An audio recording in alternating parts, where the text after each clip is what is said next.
नमस्कार, मैं हूं बिलाल मलिक और आप देख रहे हैं लोकमंच। भारतीय जनता पार्टी पंडित दीनदयाल उपाध्याय की पुण्यतिथि को आज संपूर्ण दिवस के रूप में मनाया है।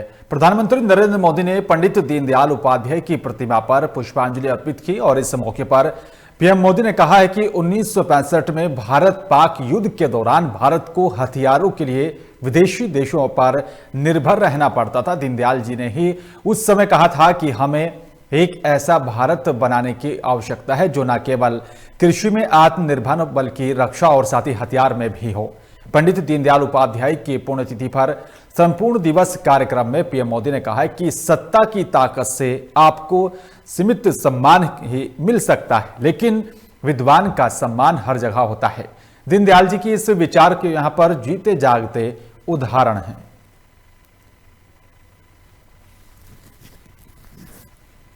दीनदयाल उपाध्याय जी भी यही कहते थे। उन्होंने एक स्थान पर लिखा था, एक सबल राष्ट्र ही विश्व को योगदान दे सकता है। यही संकल्प आज आत्मनिर्भर भारत की मूल अवधारणा है। इसी आदर्श को लेकर ही देश आत्मनिर्भरता के रास्ते पर आगे बढ़ रहा है।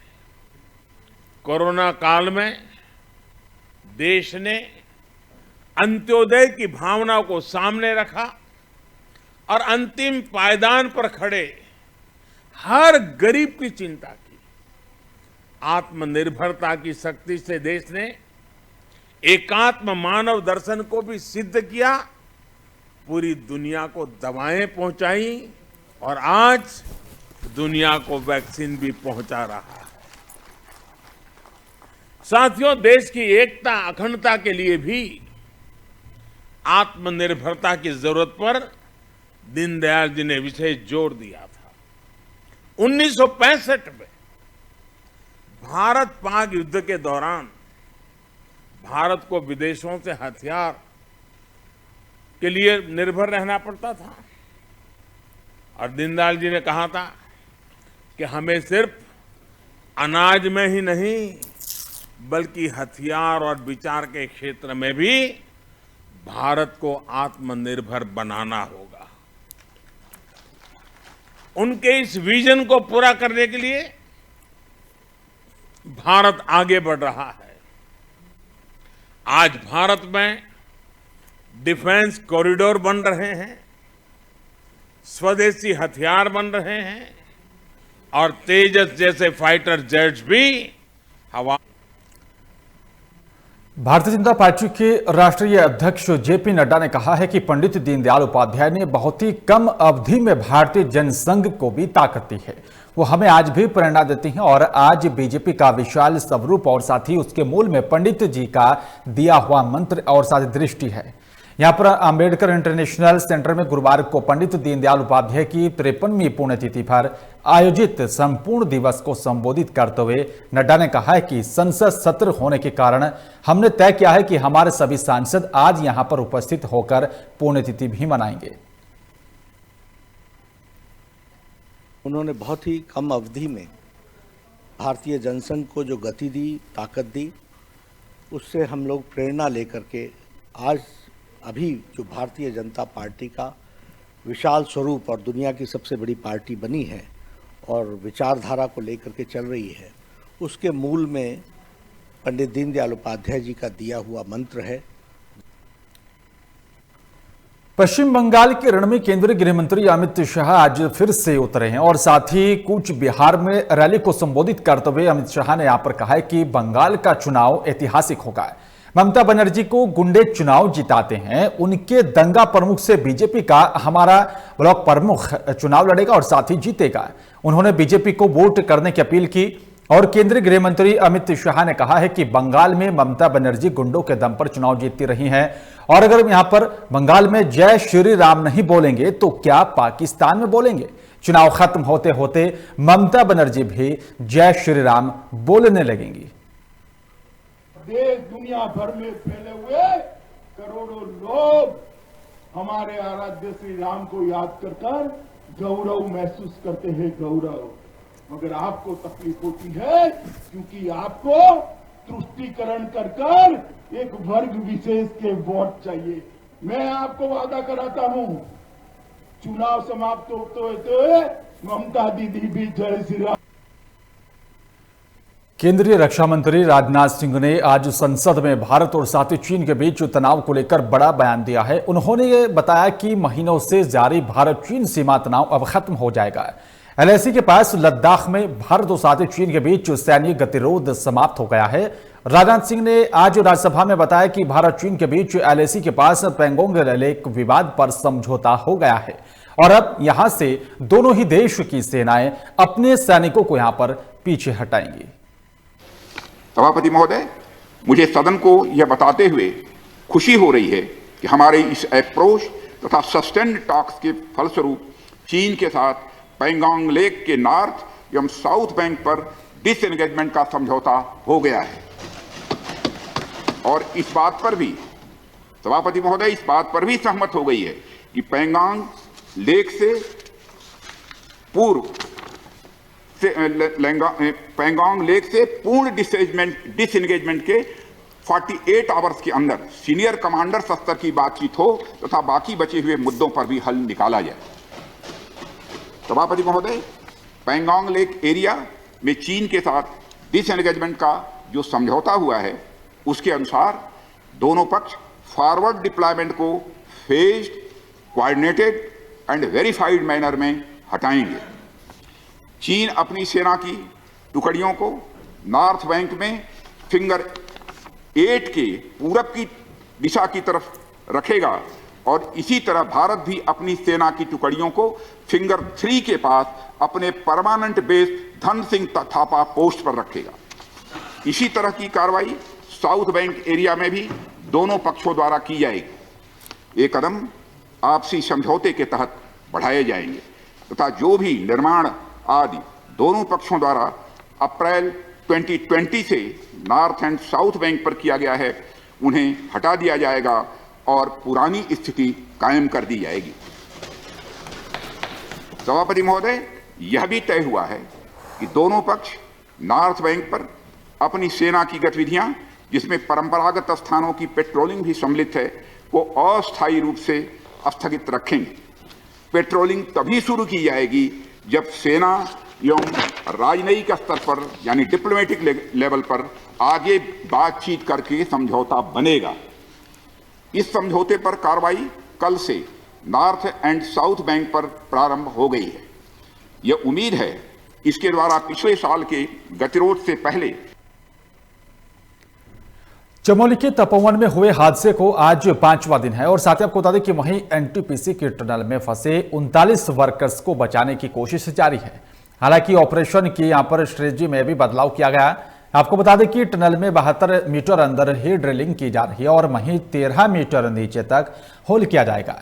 इसके बाद अंदर कैमरा डालेंगे और नीचे से गुजर रही दूसरी टनल में वर्कर्स के सुरक्षित होने का पता लगेगा।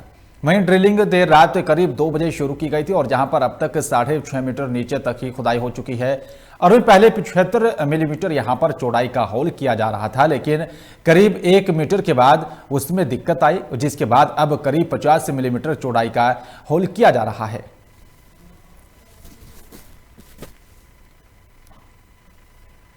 गौतम बुद्ध नगर में किशोर न्याय बोर्ड ने बलात्कार की घटना को अंजाम देने वाले एक आरोपी को करीब 19 साल बाद आरोप सिद्ध करते हुए 5,000 का अर्थदंड से दंडित करते हुए 3 साल की सजा सुनाई है।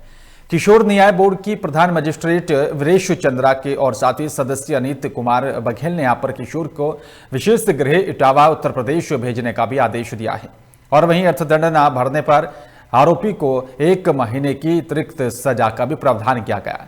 आपको बता दें कि ग्रेटर नोएडा के थाना दादरी में बीते 28 जून 2002 को पीड़िता के परिवार ने बलात्कार की घटना का मुकदमा दर्ज करवाया था, जिसके बाद पुलिस ने अपनी जांच के साथ कार्रवाई करते हुए आरोपी को गिरफ्तार कर जेल भेज दिया था, लेकिन उस दौरान संदिग्ध को हिरासत में लेने के बाद 3 महीने बाद ही जमानत पर छोड़ दिया था।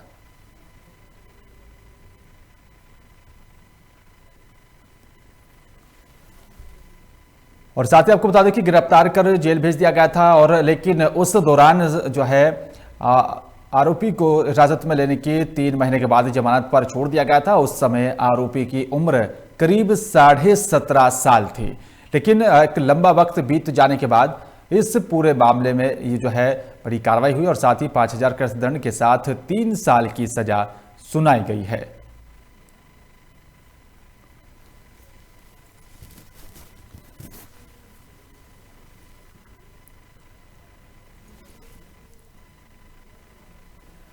और इस खबर पर तमाम जानकारी के लिए सुमित हमारे संवाददाता फोन लाइन पर जुड़ गए हैं। सुनीत, एक लंबा वक्त बीत जाने के बाद बड़ा फैसला आया है, क्या है पूरा मामला, क्या कुछ अपडेट मिल पा रही है?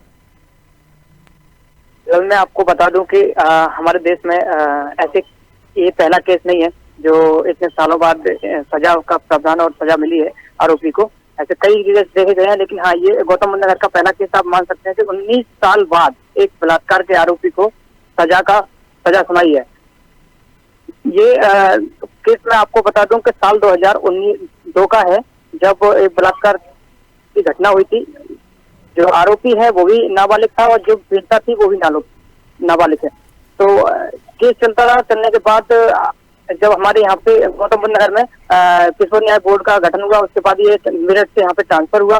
उसके बाद मिशन शक्ति अभियान जो चला रही है पुलिस, उसके तहत पासपोर्ट में ये गया और उसके बाद ये सजा सुनाते हुए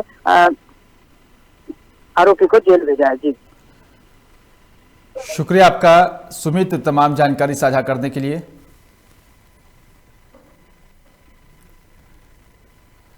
और चलिए बात करेंगे हमीरपुर की। हमीरपुर जिले में 8 स्वास्थ्य केंद्रों में पुलिस कर्मियों को कोरोना टीका लगाने का अभियान शुरू किया गया है, जिसकी शुरुआत जिला अस्पताल के स्वास्थ्य केंद्र से सदर सीओ अनुराग सिंह ने की और वह इसके बाद से ही एक एक कर पुलिस कर्मियों ने भी टीका लगवाया।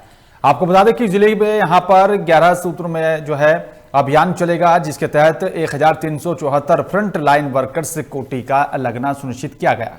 वहीं इसी अभियान में पुलिस कर्मियों में भी टीका लगने के बाद काफी खुशी देखी गई है। जैसा कि आपको विदित होगा कि सभी फ्रंट लाइन वर्कर्स को टीका लगाया जा रहा है। आज पुलिस कर्मियों को हमीरपुर जिले में टीका लगाना प्रारंभ किया गया है।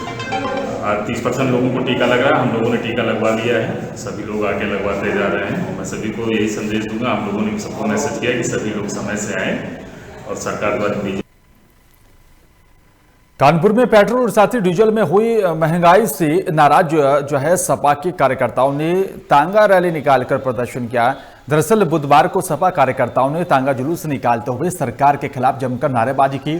सपाइयों ने नवाबगंज से वीआईपी रोड होते हुए सदर तहसील तक जुलूस निकाला, जिसके बाद सरकार विरोधी नारे भी लगाए गए और सपा कार्यकर्ताओं का कहना है कि पेट्रोल डीजल में महंगाई के खिलाफ तांगा यात्रा निकालकर सरकार को संदेश दिया जा रहा है, इससे महंगाई बढ़ रही है, बढ़ी हुई कीमत वापस ली जानी चाहिए।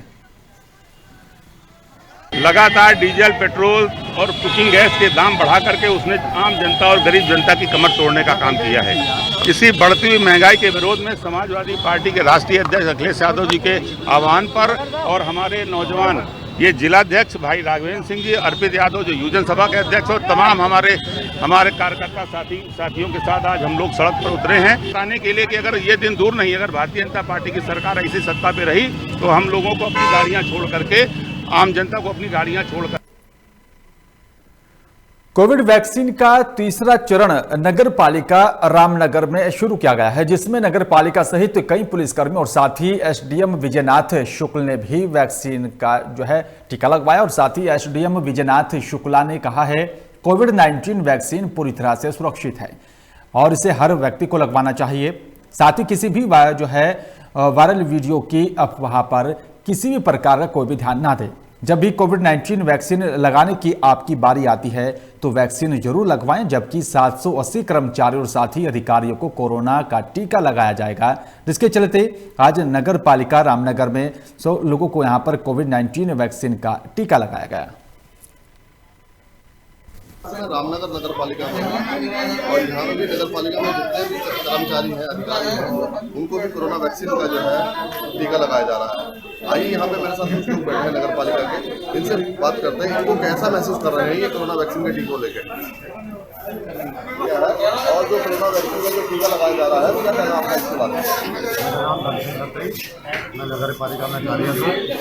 जो आज ये कोरोना वैक्सीन का जो टीका लगाया जा रहा है, सरकार की गाइडलाइन का हम पालन कर रहे हैं और मैं सबसे अनुरोध करूँगा, रामनगर की तमाम जनता से अनुरोध करूँगा कि नगर पालिका रामनगर में आकर कोरोना वैक्सीन का टीका लगाएं। मेरे साथ इस समय नगर पालिका के ड्राफ्टमैन भुवन पांडे जी हैं। आइए इनसे बातचीत करते हैं कोरोना वैक्सीन के टीके को लेकर इनका क्या व्यू है। सर थोड़ा बताएं, जो यहाँ पे कोरोना वैक्सीन का जो टीका लगाया जा रहा है, आप क्या कहना चाहेंगे अपने यहाँ के कर्मचारियों से और देश की जनता से? इस समय जो है गवर्नमेंट द्वारा जो फ्रंट लाइन वॉरियर हैं, जो सफाई कर्मचारी हैं, जो पुलिस के लोग हैं, जो डॉक्टर्स हैं या नगर पालिका निकायों के और कर्मचारी हैं, जो डायरेक्ट जो है आम पब्लिक के टच में लगातार रहते हैं और पब्लिक के बीच में जाके काम करते हैं, उनके लिए वैक्सीनेशन शुरू किया गया है। और ये वैक्सीनेशन एकदम सेफ है, बिल्कुल सुरक्षित है और जिसको भी ये वैक्सीनेशन लगाने के लिए जिसका भी टर्न आ रहा है उसको ये लगाना चाहिए और कोरोना की लड़ाई में अपनी भागीदारी करनी चाहिए। ये पूरी तरह सेफ है, सुरक्षित है और इसमें किसी भ्रम में पड़ने की आवश्यकता नहीं है। और मेरा अपने सभी साथी कर्मचारियों से और शहर की जनता से, आम नागरिकों से अनुरोध है कि जिसको भी जब भी ये कोरोना से बचाव के लिए वैक्सीनेशन का अवसर मिले उसे ज़रूर लगाना चाहिए। जी आपने देखा, हमने नगर पालिका के जो है कर्मचारी से और अधिकारी से मैंने बातचीत करी तो उन्होंने बताया कि कोरोना वैक्सीन जो है हमारे शरीर के लिए जो है और देश के लिए बहुत लाभदायक है और आम जनता को जिसका जब भी टर्न आए उसको कोरोना वैक्सीन का टीका लगवाना चाहिए।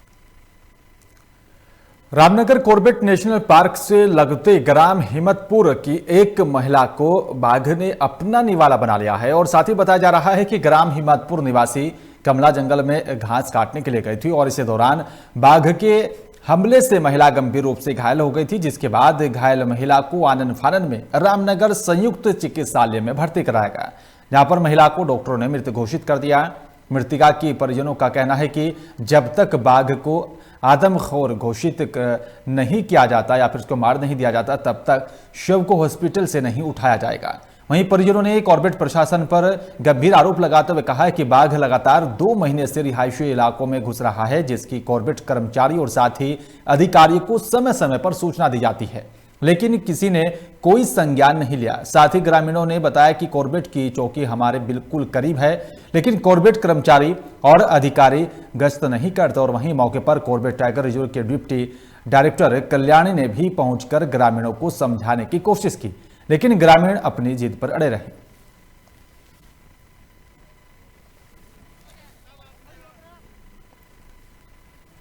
सरकारी समितियों के कर्मचारियों ने महासंघ के आह्वान पर डिंडोरी के समस्त जिला के यहां पर सहकारी समितियों में कार्यरत कर्मचारी अपनी उचित और साथ ही नियोजित मांगों को लेकर अनिश्चितकालीन आंदोलन कर रहे हैं, जिसका समर्थन करते हुए जिले के समस्त शासकीय उचित मूल्य की दुकान और साथ ही सहकारी संस्थाएं पूरी तरह से बंद करने की भी बात कही गई है। वहीं अध्यक्ष ने बताया कि यहां पर कलम बंद आंदोलन की पूरी जिम्मेदारी शासन प्रशासन की रहेगी। डिंडोरी के सहकारी समिति के अध्यक्ष ने भी यहां पर बताया कि उनकी मांग है कि सहकारी समितियों के प्रभारी प्रबंधक, सहायक प्रबंधक, विक्रेता, लेखपाल और साथ ही समितियों के सभी कर्मचारियों का नियमितीकरण कर शासकीय कर्मचारियों की तरह सुविधाएं दी जाए और उनको शासकीय कर्मचारी घोषित किया जाए।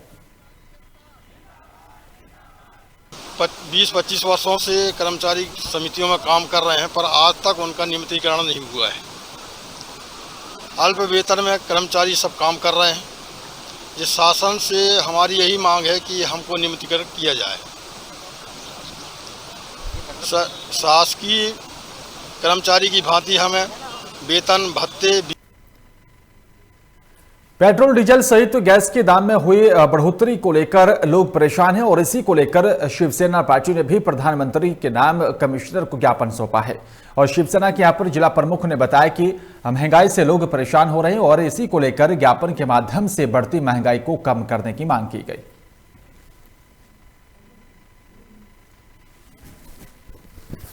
जिस तरह से उन्होंने वन टैक्स नीति की बात की थी, आज वन टैक्स उनकी नीति पूरी तरह विफल है। अब वैट पूरे देश में अलग अलग प्रदेशों में अलग अलग तरह के हैं और बहुत सारे अनावश्यक टैक्स लगे हुए हैं, जिस कारण से वृद्धि है। सब्जियां बढ़ी हुई हैं, तेल बढ़े हुए हैं, दाल के रेट 140 से 50 के रेट पहुंच रहा है, डीजल के में 85 रुपये पेट्रोल रेट बढ़ा हुआ है। जिस सामान की आप नाम लेंगे दाल, मतलब कि दाल नमक जो आवश्यक है वहाँ भी महंगाई बढ़ी हुई है। जो सामान व्यक्ति है वो भी आज खरीदने के पहले सोचता कि मेरे जेब में वो बजट है कि नहीं। घर की महिलाएं परेशान हैं गैस में अभी वृद्धि होने के कारण से।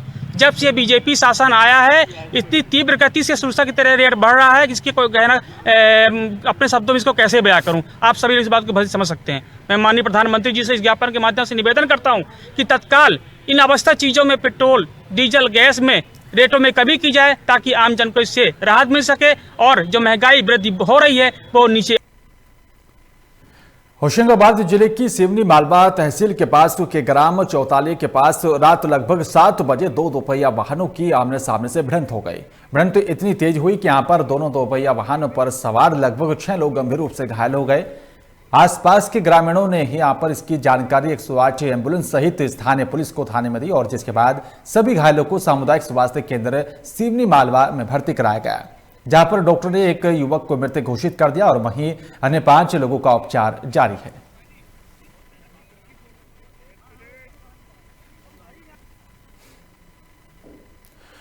और चलिए बात करेंगे बेगमगंज की। आपको बता दें कि बेगमगंज में नगर पालिका कर्मचारियों को हटाने की चेतावनी के बाद कर्मचारी सामूहिक रूप से एसडीएम को ज्ञापन देने पहुंचे, जहां पर नगर पालिका कर्मचारियों ने एसडीएम को ज्ञापन देकर नौकरी से हटाए जाने और साथ ही वेतन को लेकर बातचीत की। वहीं बीजेपी मंडल अध्यक्ष ने तत्काल क्षेत्रीय विधायक ठाकुर रामपाल सिंह से भी सार्वजनिक रूप से मोबाइल पर बात की, जहां पर क्षेत्रीय विधायक ने एसडीएम को कार्रवाई न करने के आदेश दिया और साथ ही कर्मचारियों को भी आश्वासन दिया कि कोई भी कर्मचारी नहीं हटेगा और साथ ही किसी गरीब को परेशान नहीं किया जाएगा। ज्ञापन दे रहे हैं सर साहब के लिए। साहब के पास लोग गए कि हमको वेतन नहीं आया, बहुत 1 महीना हो गया, 1 महीने से किसी को वेतन नहीं मिला। साहब ने, कौन से साहब? सीएमओ साहब ने बात सुनने से इनकार कर दिया और बोल दिया कि आप लोगों को निकाल दिया जाएगा।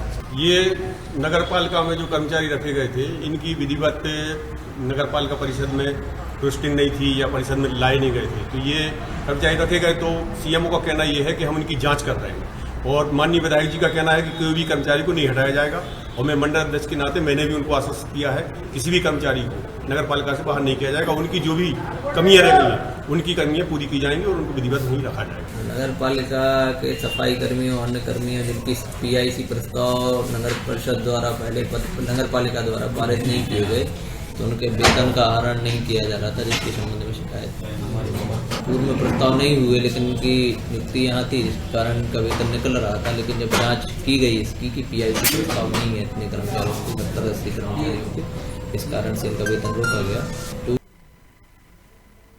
छत्तीसगढ़ के बालोद में प्रदेश कांग्रेस के निर्देश पर ही गुंडरदेही विधानसभा क्षेत्र में किसानों के समर्थन में 1 दिवसीय पदयात्रा निकाली गई और जिसमें विधायक और साथ ही संसदीय सचिव कुंवर सिंह निषाद सहित कई नेता शामिल हुए। पदयात्रा निकालने के बाद किसान सम्मेलन का आयोजन किया गया, जहां पर संसदीय सचिव और साथ ही विधायक कुंवर सिंह निषाद ने तीनों बिल के विरोध में मोदी सरकार के खिलाफ जमकर नारेबाजी की और साथ ही केंद्र सरकार से इन तीनों कानूनों को वापस लेने की मांग की है। आज कांग्रेस पार्टी ने राष्ट्रव्यापी किसानों के इस आंदोलन को समर्थन किया है और उसका नेतृत्व आज हमारे प्रदेश के मुखिया बघेल जी के नेतृत्व में हमारे प्रदेश कांग्रेस कमेटी के मोहन जी के नेतृत्व में आज हम लोग पूरा छत्तीसगढ़ में भी पद यात्रा के माध्यम से किसान सम्मेलन भी कर रहे हैं, जहाँ बता रहे हैं लोग आज देश के किसानों का दुर्भाग्य ये है पूरे हमारे छत्तीसगढ़ में जो मोदी सरकार के 3 काले कानून जो लागू कर रहे हैं उसके विरोध में पूरे देश में किसान आंदोलन पे बैठे हैं। और आज हम लोग हमारे प्रदेश कांग्रेस कमेटी, जिला कांग्रेस कमेटी और ब्लॉक कांग्रेस कमेटी के माध्यम से हम इस आंदोलन का हम समर्थन कर रहे हैं। हम पूरी कांग्रेस पार्टी इसके कंधे से कंधे साथ देने को तैयार है और उसी परिप्रेक्ष्य में हम लोग पूरे छत्तीसगढ़ में ब्लॉक स्तर पे, जिला स्तर पे और प्रदेश स्तर पे इस आंदोलन को समर्थन देने के लिए हम लोग किसान।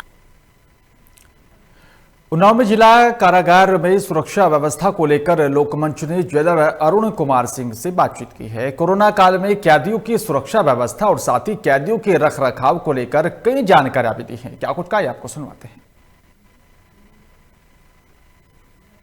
दोस्तों, आपका स्वागत है लोकमंच पर। मैं हूं भानु चंदेल। भानु चंदेल आज एक खास शख्सियत से रूबरू कराएंगे और ऐसी शख्सियत है जो इसके ऊपर कंधों पर स्टार भी हैं और साथ साथ बहुत बड़ी जिम्मेदारियां भी हैं, क्योंकि वो सबसे बड़ा विभाग है, सबसे खतरनाक विभाग है जहां पर उन लोगों को सुरक्षा मुहैया कराई जाती है और खतरनाक लोगों को बाकायदा अपने बस में किया जाता है। जी हाँ, मैं बात कर रहा हूँ उन्नाव जनपद के जिला कारागार की, जहाँ पर डिप्टी डायरेक्टर जो जेलर हैं AK सिंह साहब खतरनाक कैदियों को भी अपने बस में करके उनको बाकायदा डिसिप्लिन, नियम, कायदे, कानून सिखाते हैं, क्योंकि उन्नाव जनपद की जेल में लगभग 1256 कैदी मौजूद हैं। तो हमारे साथ में है डिप्टी जेलर साहब AK सिंह साहब, जेल अधीक्षक AK सिंह साहब। सर, लोकमंच में आपका स्वागत है। Thank you sir. सबसे पहला सवाल, कोरोना काल में जो कि वैसी महामारी